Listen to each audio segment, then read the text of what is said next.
নমস্কার বন্ধুরা, welcome back to movie magic moments. আজকে আমি রিভিউ করব ইন্টেন্স রোমান্টিক ড্রামা ফিল্ম, যেটা ডিরেক্ট করেছে আনন্দ এল রায়। ডিরেক্টরের নাম শুনে বুঝতে পারছেন যে আমি কোন সিনেমা রিভিউ করতে চলেছি। ইয়েস, তেরে ইশক মে মুভিটা, যেটা অভিনয় করেছে ধানুষ আর কৃতি সানন। তো মুভিটা হচ্ছে তোমার রোম্যান্স, ইমোশনাল ব্রেকডাউন এবং একটা পাওয়ারফুল কামব্যাক ক্যারেক্টার আর্ক দেখতে পাওয়া যায়। তো চলুন স্টোরিটা সংক্ষেপে বলবো, উইদাউট স্পয়লার ছাড়া। 2 ঘন্টা 48 মিনিটের সিনেমা, একটু বড় আছে সিনেমাটা। তো কেমন হলো ট্রেলারটা? খুবই প্রমিস করেছিল আমাকে, যদি ততটাই কি প্রমিসিং মুভিটা হলো সে ব্যাপারেই আলোচনা করব, পজিটিভ এবং নেগেটিভ দিক নিয়ে মুভিটা নিয়ে। তো চলুন মুভিটা শুরু হয় একদম ইন্টেন্স ব্যাকড্রপ দিয়ে। ধানুষ একজন highly skilled Indian air force pilot. তার ফ্লাইং স্কিল, ডিসিপ্লিন সবকিছুই অলমোস্ট পারফেক্ট। কিন্তু একদিন একটা সেনসিটিভ রেস্কিউ মিশনে গিয়ে সে একটা সিভিলিয়ান লাইফ বাঁচাতে প্রোটোকল ব্রেক করে। ইন্টেনশন ঠিক থাকলেও এয়ারফোর্সে ভীষণ রুলস কামস ফাস্ট, এবং এই প্রোটোকল ব্রেক করার কারণেই ইনকোয়ারি কমিটি ধানুষের ফ্লাইং লাইসেন্স টেম্পোরারি সাসপেন্ড করে দেয় এবং ওকে এয়ারফোর্স থেকে পুরো একদিকে সাইডলাইন করে দেওয়া হয়। এবং এই লাইসেন্স সাসপেন্ড করার কারণে ও আবার তোমার একটুখানি মেন্টালি ডিস্টার্বড হয়ে যায়, ফ্রাস্ট্রেশন হয়ে যায়, রাগ হয়ে যায়, এবং এয়ারফোর্সের ওখান থেকে ওকে কাউন্সিলিংয়ের জন্য পাঠানো হয়। এবং সেই কাউন্সিলিং ডাক্তার হচ্ছে আর কেউ না, কৃতি সানান। এবং সেখানে ওকে দেখে ওর আবার তোমার পুরোনো দিনকার কথা, মানে এটা অ্যাকচুয়াল প্রেজেন্টের ব্যাপারটা বলা, মানে ফার্স্ট কয়েকটা সিন বোঝানো হচ্ছে। পুরোনো দিনের কথাগুলো মনে পড়ে যে কীভাবে কৃতি সানার সঙ্গে আলাপ হয়েছিল। আস্তে আস্তে তোমার সিনেমা ফ্ল্যাশব্যাকটা শুরু হয় এবং লাভ স্টোরিটা কীভাবে বিল্ড আপ হয়, লাভ স্টোরি কীভাবে ভাঙন হয়, সেইগুলো আস্তে আস্তে দেখায়। তো এখানে প্রথমেই তোমার ওই দেখানো হয়েছে যে ধানুষ একদম খুবই একটা গরিব ছেলে, একটা বস্তিতে থাকে এবং 7 বছর বয়সে ওর মা মারা গেছে একটা অন্য বাচ্চাকে বাঁচাতে গিয়ে আগুনে পড়ে। তারপর থেকে মানে মেন্টালি প্রচণ্ড ডিস্টার্ব, প্রচণ্ড ইরিটেশন, রাগ, ভায়োলেন্ট।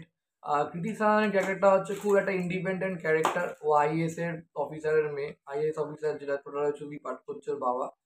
তো ও ওখানে সাইকোলজি নিয়ে পড়াশুনো করে। এবার একটা থিসিস রিসার্চ পেপার যেটা তোমার তৈরি করে, মানে স্যারদের যখন বলছে রিসার্চ পেপারটা সম্পর্কে যে মানুষের সাইকোলজিটা চেঞ্জ করা যায়, এবং সাইকোলজি যদি কেউ খুব ভায়োলেন্ট বেশি হয়, খুব রাগ বেশি হয়, কারো খুব বেশি ফ্রাস্ট্রেশন ইরিটেশন থাকে, তো সেটাকে অ্যাটলিস্ট ঠিক করা যায়।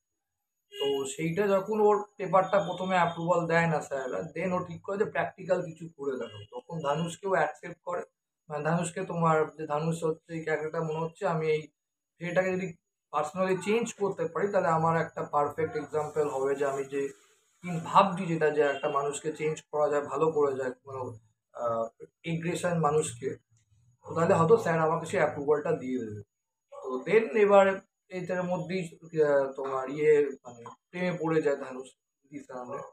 দিদি সায়ন পরে দেখা যায় যে ও অ্যাকচুয়ালি ওকে একটা জাস্ট ওই ভালো করার জন্যই, ওর নিজের রিসার্চ পেপারটা অ্যাপ্রুভালের জন্যই just okay as a patient হিসেবে ট্রিট করেছে। ওকে ওর প্রতি কোনো সেই ভালোবাসা কিছু নেই, জাস্ট একটা বন্ধুর চোখেই দেখে। তো এইবার সম্পর্কটা এন্ড অফ দ্য ফিল্ম কী হয় সেটা দেখতে গেলে আপনাদের অবশ্যই দেখতে হবে আনন্দ এল রায় পরিচালিত তেরে ইশক মে মুভি। তো ক্যারেক্টারটা এখানে দেখুন, কৃতি হচ্ছে ভীষণ ইন্ডিপেন্ডেন্ট, স্ট্রং মাইন্ডেড। আর ধানুষ হচ্ছে প্রচণ্ড একটা মানে কি বলবো, স্টাবার্ন প্যাশনেট লাভার, যে আহ, প্রেমে সব কিছু করতে পারে, তছনছও করতে পারে। আবার যদি ওকে অ্যাকসেপ্ট করে নিত তাহলে ও নিজেকে পুরোপুরি চেঞ্জও করে দিতে পারত। তো দুজনের যে কেমিস্ট্রিটা খুব ব্যালেন্সড। কৃতি যেমন ওকে বাঁচাতে চায়, ধানুষ কিন্তু নিজের যে হারিয়ে যাওয়ার আইডেন্টিটিটা প্রথমে যে আহ, কারণ ও যদি অ্যাপ্রুভালটা সাইনটা করে দেয় এবং কৃষাণ যখন, আমি প্রেজেন্টের সিনটা বলছি, তাহলে কি হবে যে ও মেন্টালি স্টেবল আছে, দেন আবারও মানে ওই যে আইডেন্টিটিটা মানে ওকে সাসপেন্ড করে দিয়েছে তোমার ইন্ডিয়ান এয়ারফোর্সের তোমার পাইলটের, তাহলে ও আবার আইসি আইডেন্টিটা পুরোনোটা ফিরে পাবে। এইবার সেটা নিয়ে অনেক তোমার স্ট্রাগল, তারপর অনেক বিশাল তোমার লড়াই হয়। শেষ অবধি সিনেমাটা দেখলে আপনারা সব বুঝতে পারবেন অ্যাকচুয়াল কী হয়েছে। তো ধানুষ অলওয়েজ একটা মানে ওর ক্যারেক্টার ইন্টারনাল কনফ্লিক্টে ভীষণ ভোগে।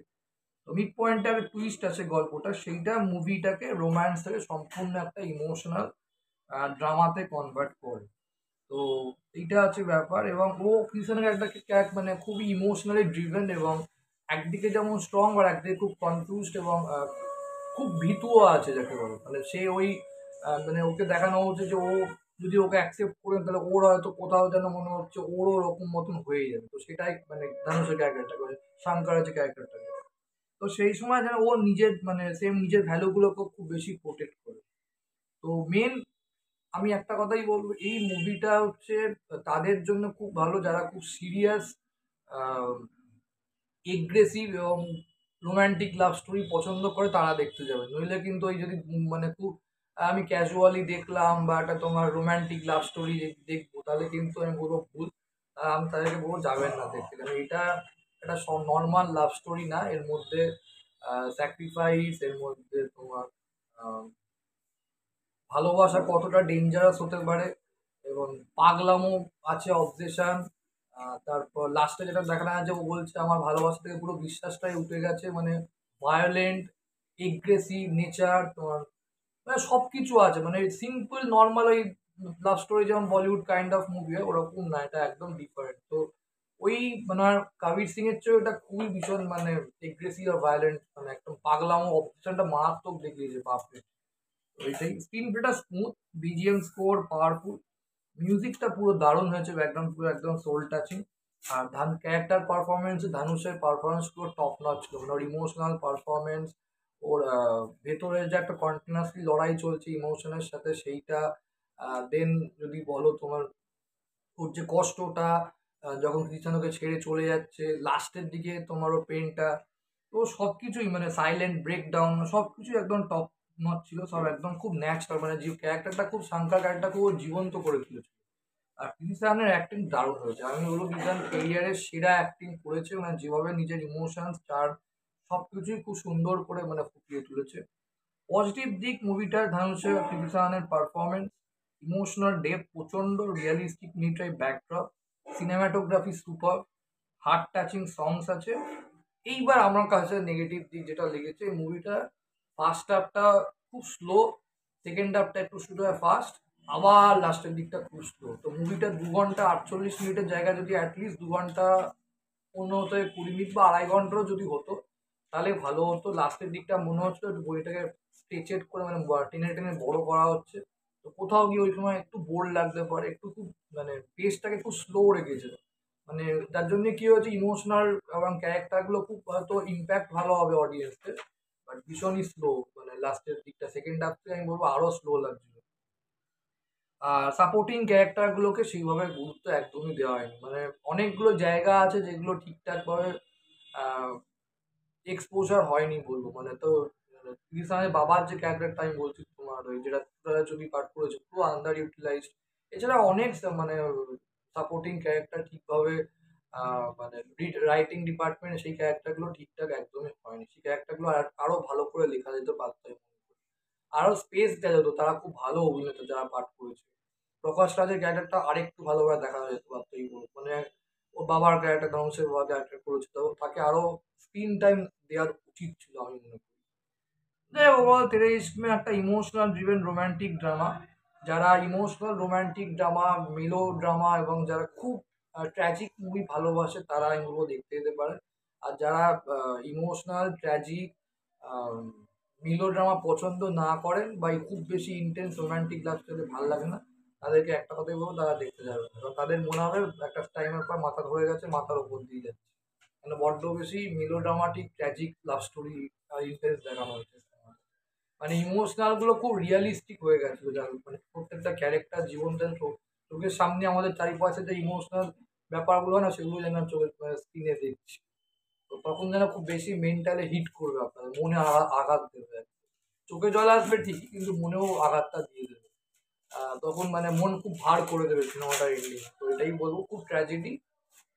ট্র্যাজিক যারা পছন্দ করে তারা দেখতে যেতে পারেন, otherwise one time watching. Thank you so much. ভিডিওটা ভালো লাইক করো, কমেন্ট করো, শেয়ার করো, চ্যানেলটাকে অবশ্যই সাবস্ক্রাইব করে রাখো ফর ফিউচার। Thank you.